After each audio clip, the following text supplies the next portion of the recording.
High, আমার নাম পুরু ধাওয়ান এবং আজ আমি একটি খুব সাধারণ উপসর্গ সম্পর্কে কথা বলতে যাচ্ছি যা একজন কিডনি ফেইলিওর রোগীর মধ্যে দেখা যায়। সেটি হল প্রোটিনুরিয়া। তাহলে প্রোটিনুরিয়া কি? প্রোটিনুরিয়াকে প্রস্রাবে প্রোটিনের অত্যধিক নিষ্কাশন হিসাবে সংজ্ঞায়িত করা হয়। গ্লোবুলিন এবং অ্যালবুমিন হল সবচেয়ে সাধারণ প্রোটিন যা প্রস্রাবে নির্গত হয়। যদিও প্রোটিনুরিয়া প্রায়শই উপসর্গবিহীন, তবে এটি কিডনির গুরুতর ক্ষতির কারণ হতে পারে। এটি একটি অন্তর্নিহিত উপসর্গ যা কিডনির ক্ষতি, উচ্চ রক্তচাপ, শোথ এবং এমনকি সবচেয়ে খারাপ ক্ষেত্রে হৃদরোগের মতো অসংখ্য জটিলতা সৃষ্টি করতে পারে। শরীরে প্রোটিনের ক্ষয় আমাদের রক্তকে পাতলা করে এবং এই সমস্যার কারণে রোগীদের পায়ে ফোলাভাব দেখা দেয়, যা প্যাডেল এডিমা নামেও পরিচিত। আমাদের রক্ত যত পাতলা হবে, আমাদের হৃৎপিণ্ডকে তত বেশি পরিশ্রম করতে হবে, যার কারণে আমাদের হৃৎপিণ্ডে বেশি চাপ পড়ে। এটি রোগীর উচ্চ রক্তচাপের অন্যতম কারণ। এখন আমরা আলোচনা করেছি প্রোটিনুরিয়া কী এবং এর জটিলতাগুলি। এখন এর প্রকারগুলি নিয়ে আলোচনা করা যাক। সাধারণত প্রোটিনুরিয়া প্রকারভেদ হয়ে থাকে। ক্ষণস্থায়ী প্রোটিনুরিয়া, এটি এখন পর্যন্ত প্রোটিনুরিয়ার সবচেয়ে সাধারণ রূপ। এটি সাধারণত চিকিৎসা ছাড়াই সমাধান করে। মানসিক চাপ, ব্যায়াম এবং জ্বর হল ক্ষণস্থায়ী প্রোটিনুরিয়ার প্রধান কারণ।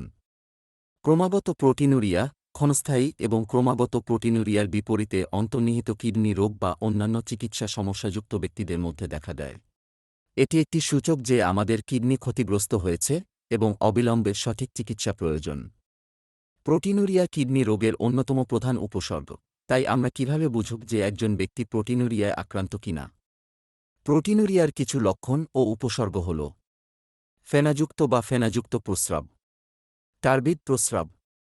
মিকারকেশনে আপনি যদি সাবানের ফেনা তৈরির মতো অস্বাভাবিক ফুসকুড়ি দেখতে পান, তার মানে প্রস্রাবে প্রোটিন রয়েছে।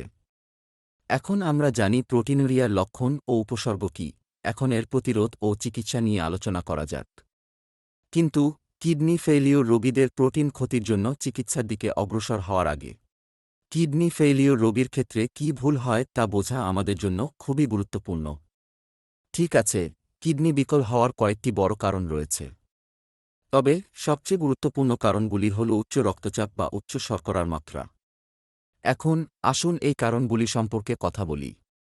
উচ্চ রক্তচাপ বা সুগার লেভেল বা হাইজিন নেফ্রোপ্যাথির কারণে যখন কোনো ব্যক্তি কিডনি ব্যর্থতায় ভোগেন, তারপর নেফ্রন, যা কিডনির প্রধান কার্যকরী ইউনিট, আপনার শরীরের প্রতিটি এবং সবকিছু ফিল্টার করার জন্য দায়ী।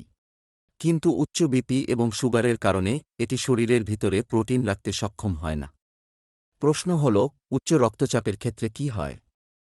রক্তচাপ বেশি হলে এই রক্ত খুব উচ্চ শক্তির সাথে কিডনিতে প্রবেশ করে এবং এই চাপের কারণে এটি নেফ্রনের পাতলা ঝিল্লির দেয়ালে আঘাত করে এবং এই থ্রাস্টের কারণে ঝিল্লিটি নিজের মধ্যে পরিবর্তন করতে শুরু করে যাতে এটি মিউটেশনের সময় বেঁচে থাকতে পারে। এবং এই পরিবর্তনের কারণে ঝিল্লি স্ক্লেরোজড এবং পুরু হয়ে যায় এবং রক্তকে ফিল্টার করার কাজ হারিয়ে ফেলে। সুতরাং এই সমস্ত পরিবর্তনগুলি শরীরে ক্রিয়েটিনিনের মাত্রা বৃদ্ধির কারণে প্রস্রাবে প্রোটিনের ক্ষতির দিকে পরিচালিত করে। তাই কিডনি ফেইলিওর রোগীদের প্রস্রাবে প্রোটিনের ক্ষয় নিয়ন্ত্রণ করতে হলে উচ্চ রক্তচাপ নিয়ন্ত্রণ করা প্রয়োজন। প্রস্রাবে প্রোটিন হ্রাসের আরেকটি প্রধান কারণ হল উচ্চ চিনির মাত্রা। উচ্চ চিনির মাত্রা মানে ডায়াবেটিস। একজন ব্যক্তি ডায়াবেটিসে আক্রান্ত হলে নেফ্রনের কোষ দুর্বল হয়ে পড়ে এবং যদি আপনার সুগারের মাত্রা 200 এর উপরে বেড়ে যায়, তবে চিনি প্রস্রাবের মাধ্যমে শরীর থেকে বেরিয়ে যেতে শুরু করে। সুতরাং যদি এই জিনিসটি প্রতিদিনের ভিত্তিতে বারবার ঘটে, এরপর অতিরিক্ত কাজের চাপের কারণে কিডনি ধীরে ধীরে বন্ধ হয়ে যায় এবং শরীরে আরও সমস্যার সৃষ্টি করে। কিডনি বিকল হওয়ার কারণে কিডনি তার কার্যক্ষমতা হারাতে থাকে। তাই আমরা যদি প্রস্রাবে প্রোটিনের ক্ষয় নিয়ন্ত্রণ করতে চাই, তাহলে আমাদের শরীরে চিনির মাত্রা নিয়ন্ত্রণ করতে হবে। কিছু অন্যান্য জীবনধারা পরিবর্তন আছে যেখানে একটি কিডনি ব্যর্থ রোগী প্রোটিনুরিয়া মতো চিকিৎসা করতে পারেন। ১. আপনার লবণ গ্রহণ সীমিত করা, যা আপনার রক্তচাপ কমাতে পারে। ২. বেশি ফাইবার খাওয়া, যা কোলেস্টেরল কমাতে এবং রক্তে শর্করাকে নিয়ন্ত্রণ করতে সাহায্য করতে পারে। ৩. ধূমপান এবং তামাক ব্যবহার ত্যাগ করা। সুতরাং আমি একটি সহজ লাইন যোগ করতে চান। প্রস্রাবে প্রোটিন ক্ষয় বন্ধ করতে চাইলে শরীরে রক্তচাপ এবং চিনির মাত্রা কমিয়ে কিডনির কার্যকারিতা বাড়াতে হবে। প্রোটিন ইউরিয়া হওয়ার কারণ কি প্রোটিন ইউরিয়া কী ধরনের এবং কিভাবে আমরা এই রোগ বন্ধ করতে পারি। আপনার যদি কিডনি ব্যর্থতা, জিএফআর, ক্রিয়েটিনাইন সম্পর্কিত কোনো প্রশ্ন থাকে, আপনি কেবল আপনার প্রতিবেদনগুলি হোয়াটসঅ্যাপে শেয়ার করতে পারেন, আমাদের নম্বর ডিসক্রিপশন বক্সে উপলব্ধ। ততক্ষণ পর্যন্ত নিরাপদে থাকুন এবং পরবর্তী ভিডিওতে দেখা হবে।